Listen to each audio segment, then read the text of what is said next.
Hey everybody, Brian Thompson here with eXp Realty, and I am joined by Matt Primrose, loan officer with Guaranteed Rate Affinity, somewhat market expert, and here to talk about the market crashing. It's crashing. We're in trouble, right? Is it, Brian? I don't know. It's crashing.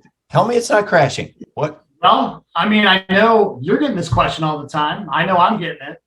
What are you seeing? I guess what's the scare of a lot of buyers? I'm hearing it too. They're saying, should I buy right now?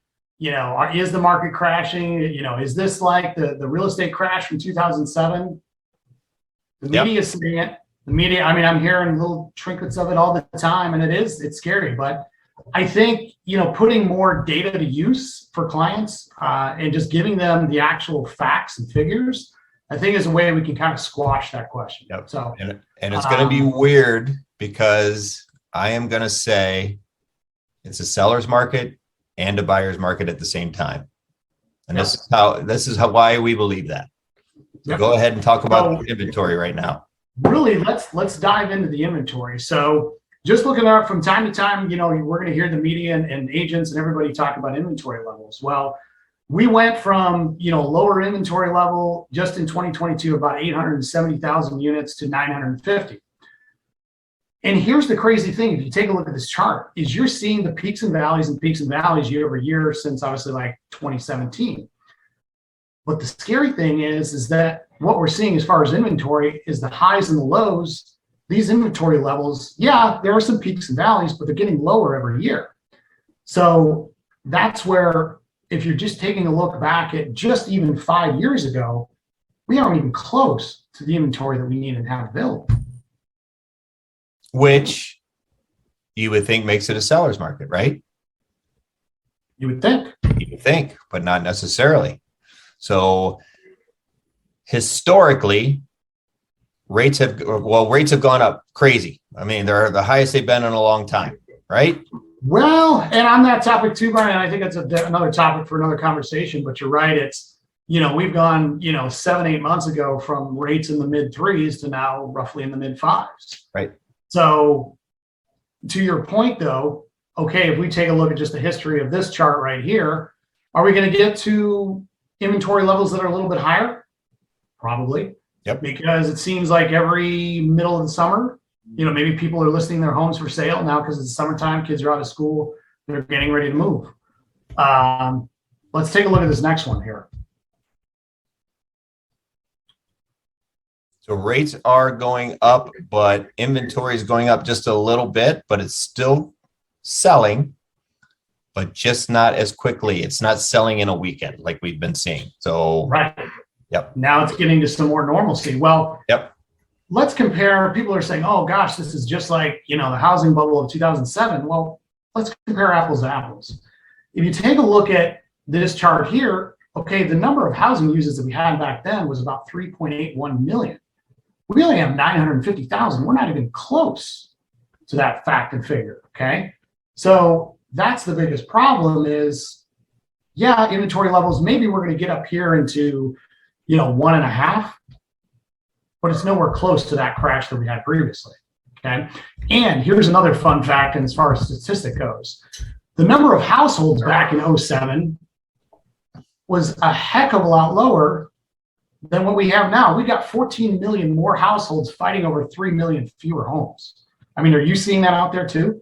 Yeah, absolutely. I mean, and that's where we're going is a buyer's market, seller's market. Yes, it's a seller's market because there's not that much inventory. Yes, it's a buyer's market. Buy while you can. So we're kind of hedged in between. So, I mean, yes, sellers are getting what they want right now for their home, but buyers that can get in because rents are going up. Values are still going up because there's not that many homes out there. So, right. And Brian, I know you do a lot of business as far as in the, the new build with some of your clients buying new construction. Here's just some fantastic figures that we're going to see, just talking about starts. Yep. Can you see this chart here? I just want to make sure you can see that. You're still on the number of households. Okay. So let's take a look. And this is just talking about some data that just came out about housing starts. Now, It's talking about single family residences and multi-units. So housing starts are about 1.7 million right now. 1.1 being single family and 0.6 being multifamily. And multifamily is 4 units and under. So don't think apartments, just think 4 units and under in one building. Correct. Absolutely. Now, when they're taking a look at these starts, as far as the available homes that are becoming, just from new construction, what you also have to factor in is, the destroyed annually, older homes that are just no longer habitable across the country. Right. So that factor is going to get put in there as well. So you looking at this chart or the data that just came in about housing starts, that there's about 1.6 million. Well, household formations is about 1.4. Theoretically, what the media is talking about is there's a surplus of about 200,000, 0.2 million, as far as homes that are, a surplus that we're going to have. The problem is, Brian, what are you seeing in the new construction field right now? Are houses being completed pretty quickly? No. So it's still a supply issue as far as lumber, concrete. So you have apartment building. Look around. Apartment buildings are going up everywhere. You know that those apartment buildings are going to be the ones that are getting the supplies more than some of these home builders. And I've had people that have been told 8 months, and it's gone to 14, 18 months in order for completion. So no, it's definitely a lot slower than it has been. Well, and some of the real data, if you take a look at the kind of the chart here to the right of that, this is the real information. The housing starts that are completed are only about 1.3 because people aren't able to habit those homes, the extra 0.4 that are 400,000 units that are just not done yet. They got to live somewhere. So it's only about 1 million single family completions, about 300,000 multifamilies. Again, you factor in the 100,000 destroyed annually.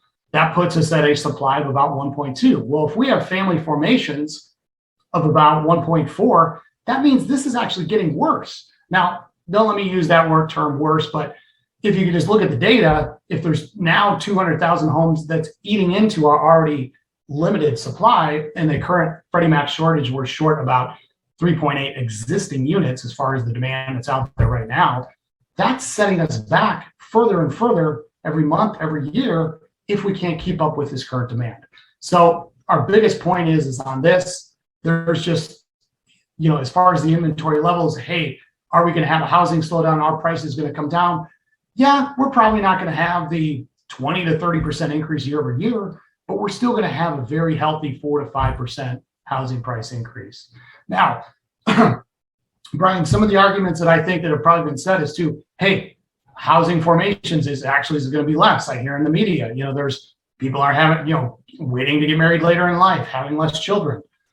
Well, some of that data, I think we ought to take a look at that too, because here's a chart right from the Census Bureau that's talking about housing formations. And hold on one sec. Let me find that chart. Hold on. People are definitely still forming families, and household formations are also bringing mom and dad back into the house. That's another thing that falls under the housing formation. So the household formations is, mom and dad are getting older. You're seeing in some of your next gen homes, they call them, and things, and you're, buying a house so you can bring mom and dad back in too. So when it's later in life for them, you want to be able to take care of them. So that's household formation as well. So it's not just having kids. Yep. No, exactly. So if you take a look, and again, this chart and this data is right from the Census Bureau. And if you take a look, yes, we're going to have some dips, upper and lower, but overall, it's an upward trend as far as housing formation. So that chart that we saw before comparing 2007 to now, the overall housing formations is just continue to increase on that slow, steady peak. Yep. So really in the big picture, and answer to everybody's questions, is it a good time to buy? Is the supply, are we waiting for the market to crash? The proof is in the data. The data is there. It's something you really got to take a look at. You got to take what the media says really with a grain of salt, really with anything, but this is just the proof is in the pudding as far as what's available. We are having a shift. There's no doubt about it, but we are shifting toward normal, not shifting below normal. We're definitely shifting toward normal. So as always, man, good to talk to you. We're going to be coming to you more often. We're getting a ton of questions. Next one's going to be about rates. They're crazy high. It's going to be nothing but disaster, and they're going to keep going up. but always work with people that on the real estate side and the mortgage side who keep an eye on the market. We just aren't turn and burn. We care about you.